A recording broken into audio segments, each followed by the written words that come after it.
Don't forget to record it again. I just started it. All right. Perfect. I need to close my door. 1 second.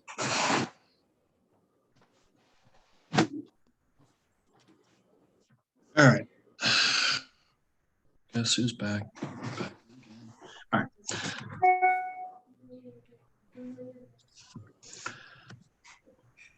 All right. So there is a, we'll get rocking and go again. So 95 through 108. This information here is basically the buyer needs to do what the buyer is supposed to do, or they risk defaulting on the contract. And if they default, their binder's at risk. Okay, so that earnest money deposit they put in the beginning, these are ways that would be at risk.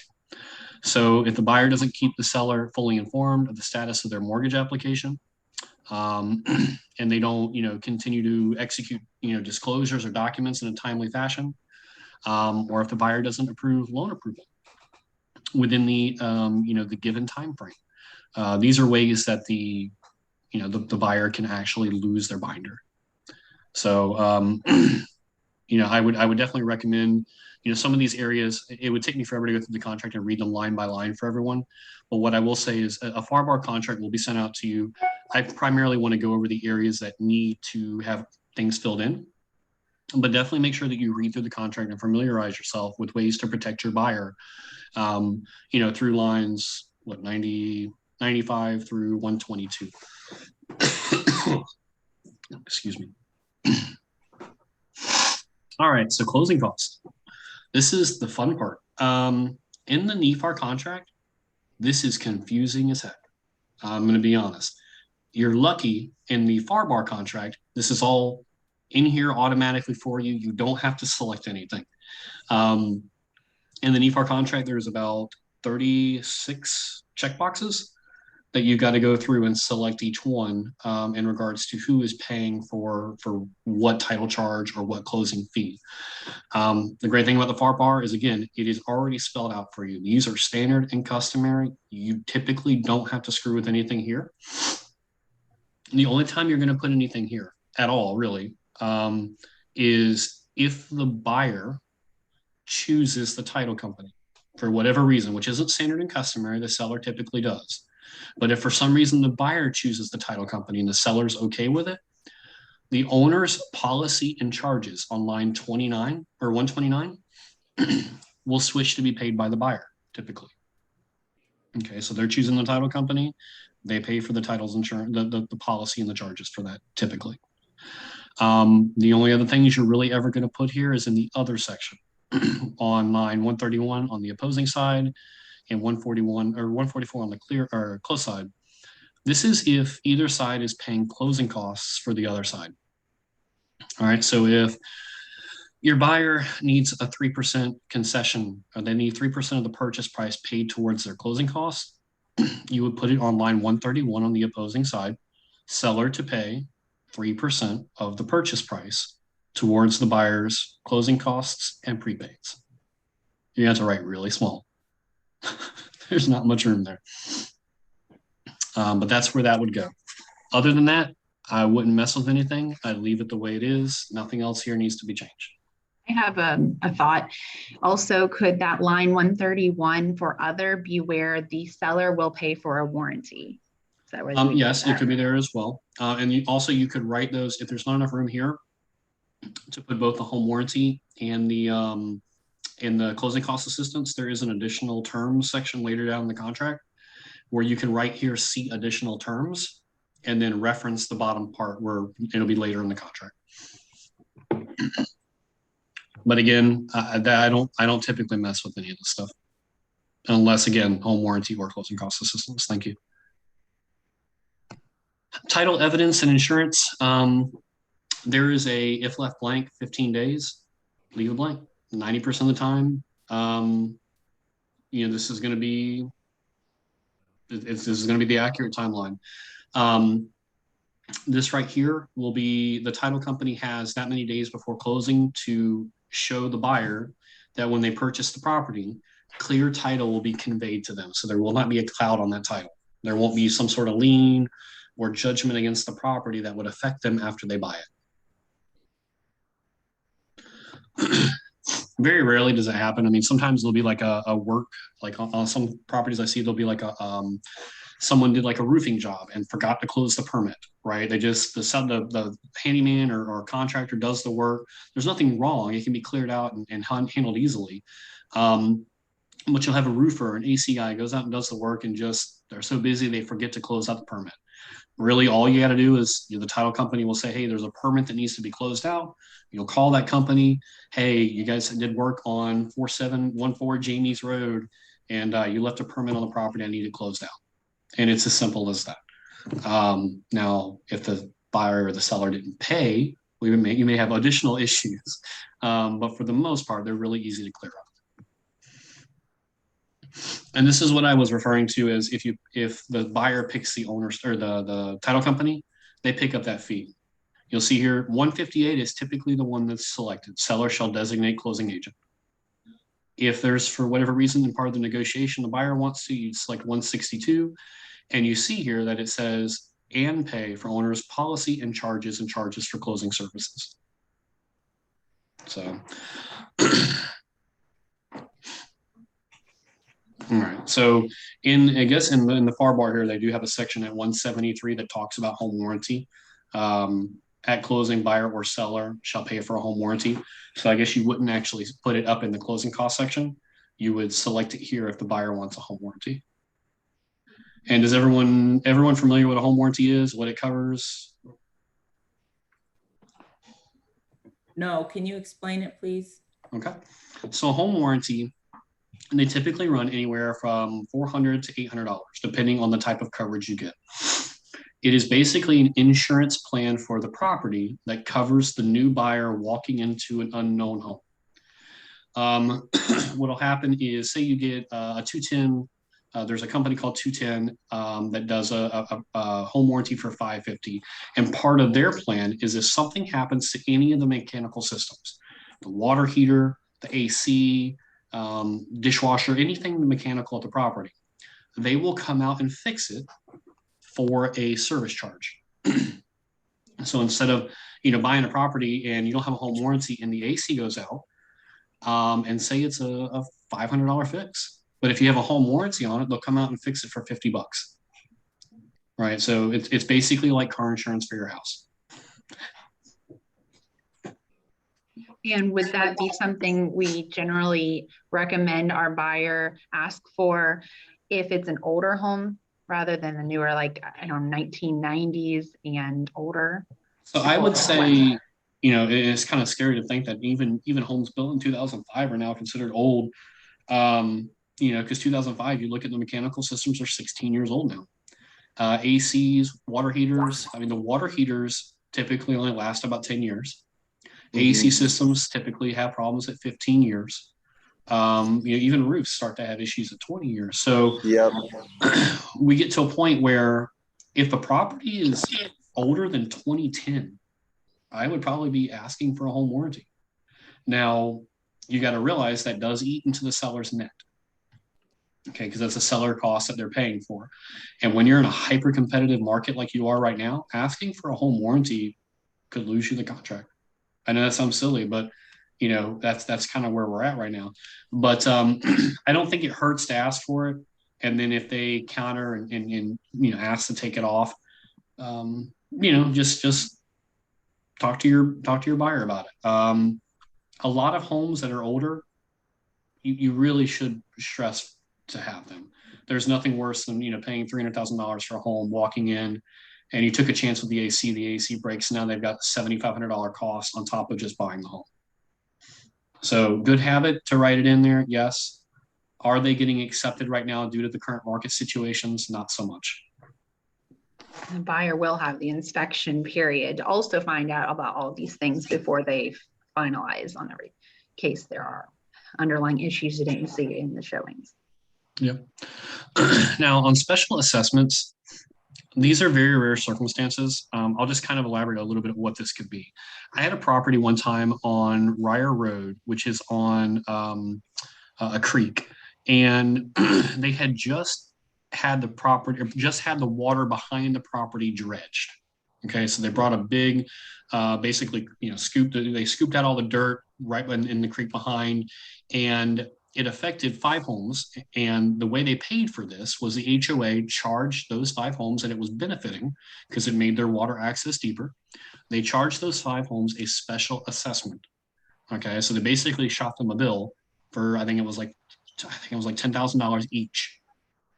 Okay, if any of them were to sell that property right after that happened, they would need to basically disclose that there was a lien or a special assessment that was assessed on their property that needed to be remedied at the time of closing. Now, there's 2 options here. The seller can either pay the installment, pay in installments, or they can pay it in full. I would always, if you find out there's a special assessment on a property, check line 185, because it is just something hanging over the property that the seller, what if the seller decides just not to pay, right? The company who did the work, or the special assessment body, is going to hound your buyer. So, and we just don't want that. We don't want that extra legal stuff hanging over the property when it's conveyed to a new buyer. So I personally always check line 185. Any special assessments are paid in full. Now, we still select that box even if we don't know if there are any, because this is, given to them up front. They haven't done the title work. They haven't done the research. You haven't done the research. So you won't know when you submit this offer if there are any. So this protects your buyer and just says, if any are found, the seller will remedy them in full prior to closing. Any questions on that? All right, so disclosures. The best way to deal with disclosures are, there's not anything they have to select on here. You'll notice that if I go down, they just talk about disclosures. Really what you're going to have are, there's only going to be a couple here in Florida.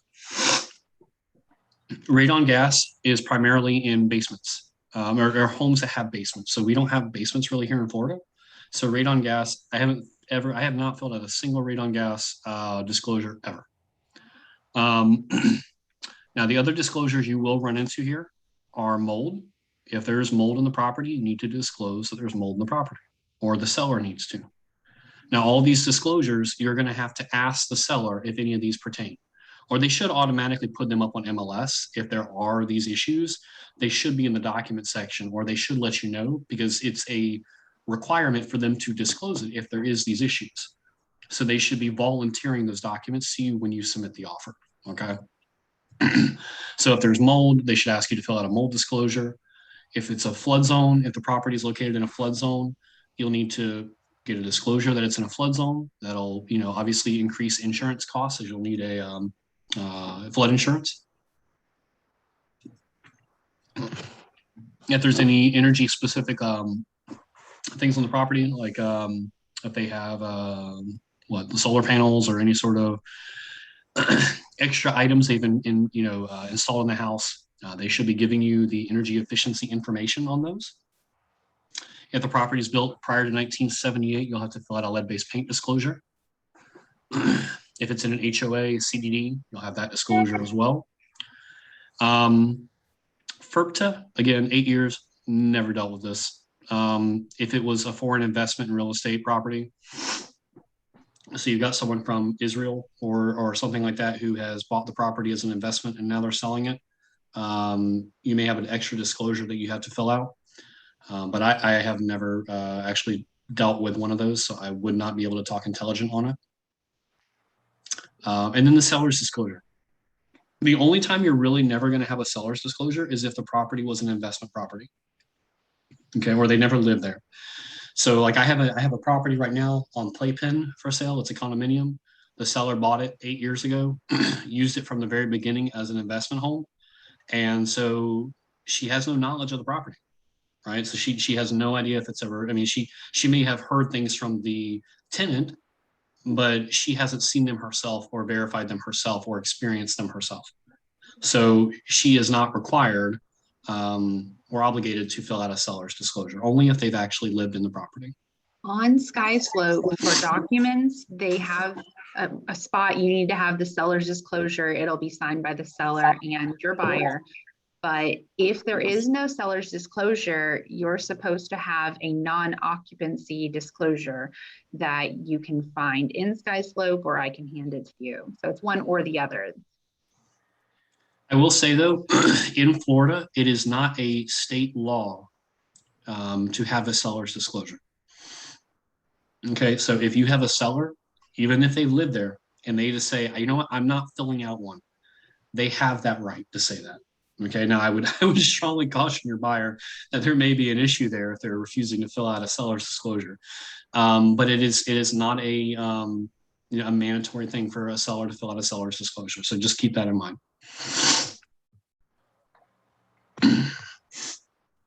All right, property inspection. The FARBAR is different than the NEFAR. The NEFAR contract states there is a 10-day inspection period. FARBAR is a 15. In today's market, I would recommend actually writing in 10 here and not leaving it as the blank 15. This time period is a contingency period, and it's one of the times where your buyer can protect their binder. And basically, they have 10 days to have an inspection done on the home.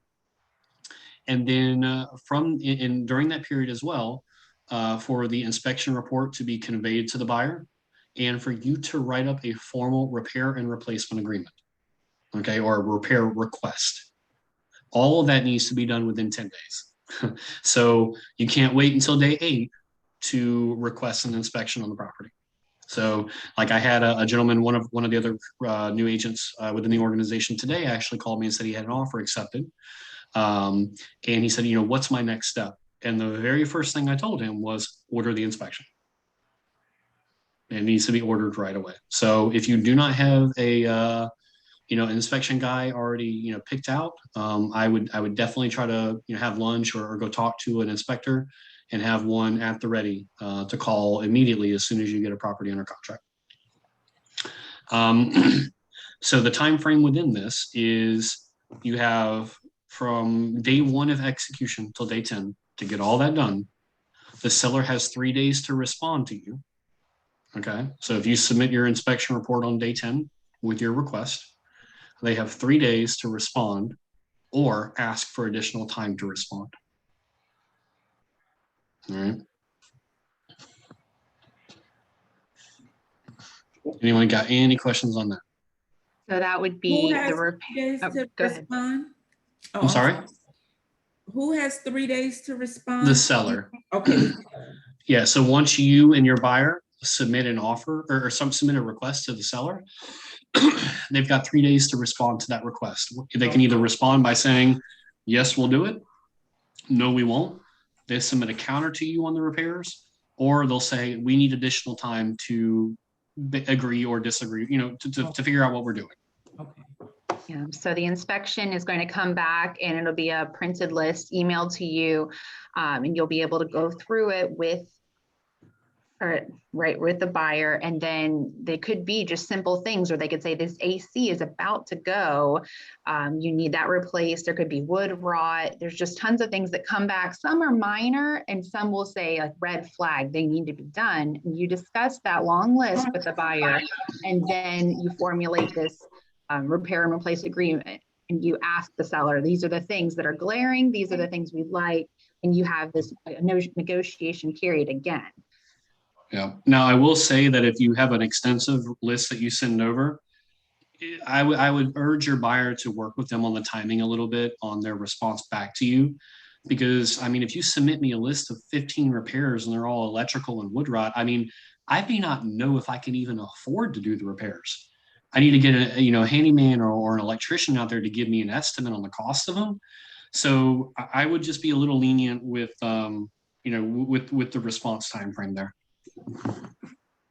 All right, so we'll go to Escrow Agent. Again, this is basically talking about the responsibility of the title company and just what they're going to do. They're going to, make sure there's no permits that are, out there that need to be closed. They're going to do they're going to check with the HOA to make sure that there's no, pending or backlogged HOA fees. And they're going to, adhere to Chapter 475 or the FREC rules to close the property out in a timely manner, and also to, resolve any escrow deposit or issues if someone claims that they should get the escrow check back. Like say you have a contract that falls out, and both the buyer and the seller are saying they deserve the escrow or the binder check. Basically this says that the title company won't just give it to one or the other. They're going to listen to FREC's ruling on it. All right. So which is really good, because if you have a buyer and say the relationship with the escrow company is with the seller, they're not allowed to just give the escrow or binder check. They're not allowed to just award it to the seller, right? It has to go through FREC mediation. All right. So this next paragraph, paragraph 14, just talks about you need to do your due diligence. It talks about broker liability, but when it says broker liability, you are a representative of the broker. So this is actually talking about your liability to the buyer and the seller. And it's just saying that you need to make sure that when you're taking people through properties, when you're showing people through properties, that you're making known the material aspects of the home to the buyer, so they're not buying something thinking it's one thing and it actually ends up being another.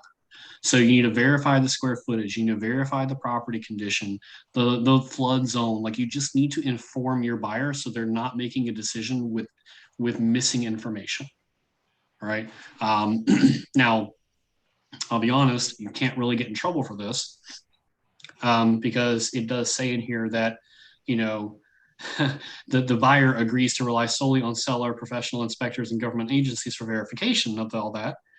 So the buyer's agent can't get in trouble for that. However, please just make sure that you're being upfront with your buyers and do the due diligence for them. Again, you can't get legally in trouble because they're supposed to also do their due diligence, but you won't have customers very long if you don't adhere to that.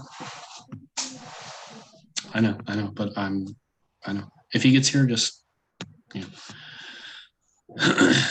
that took me a long time to get through this contract. There's a lot of wordiness. Maybe I should have set this class up for like 2 hours. I'm sorry. Maybe I just talked too much. I don't know. All right. So buyer default, seller default. I'm going to speed it up just a little bit here because these are obviously not things that you're actually filling out. These are things that are just in the contract. You could just read it through. Buyer default is literally if they don't do what they're supposed to do. They don't, to turn in the binder when they're supposed to. They don't apply for the loan when they're supposed to. They don't do their inspections when they're supposed to.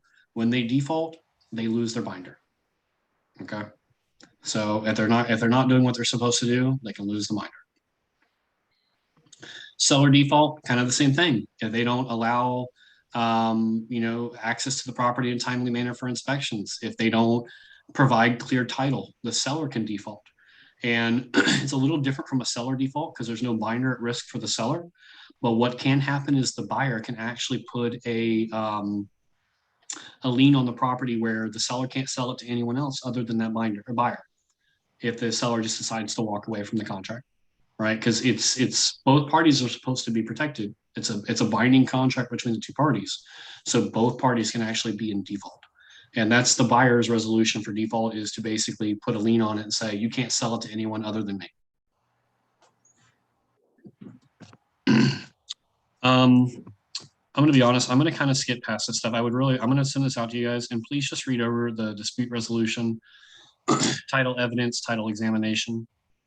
These are very wordy, and it's just talking about the responsibilities of the title company to the buyer and the seller. So, please read through that. Let's see what in here.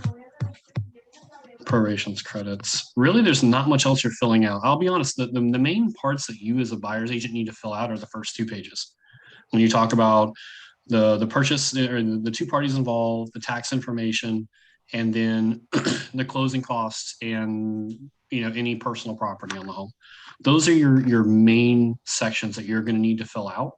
Other than that, I mean, this is all, there's nothing you change here.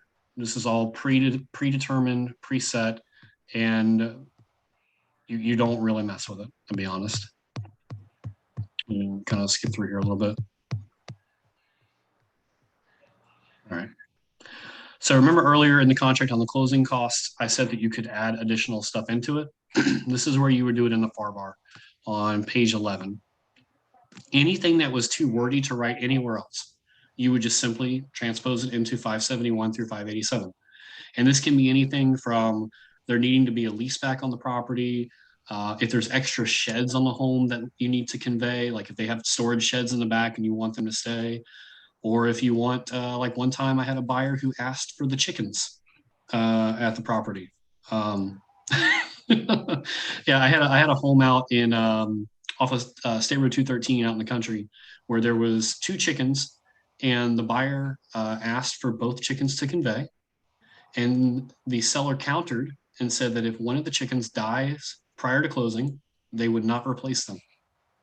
So you can literally put anything you want into a contract.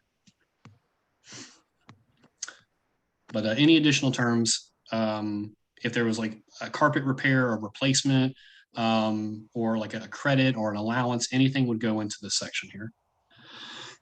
And then if you've added any addendums, like the, if there was an HOA or if there was a condominium association rider or short sale or anything like that, you need to select on section 570 or 19, that document that is part of the contract. Because when you select something here, it actually becomes part of the actual contract. It needs to be included with the contract package. So you see here it has the lead-based paint disclosure, the short sale, homeowners association, all that stuff. And I don't know if you noticed on the bottom of every page, on the FARBAR at least, it does require buyer and seller initials. So it's different than the NEFAR contract, which just requires the signature on the last page. In order for this contract to be fully ratified, the buyer and seller need to initial the bottom of every single page. And on the bottom here, it's just your buyer signature, the seller signature, your signature, and the other agent's signature. And that's it on this. And I do apologize for kind of speeding it up at the end. But we do have another training class here in person here at the office with another agent coming in. So are there any questions that I can answer in regards to the FARBAR contract?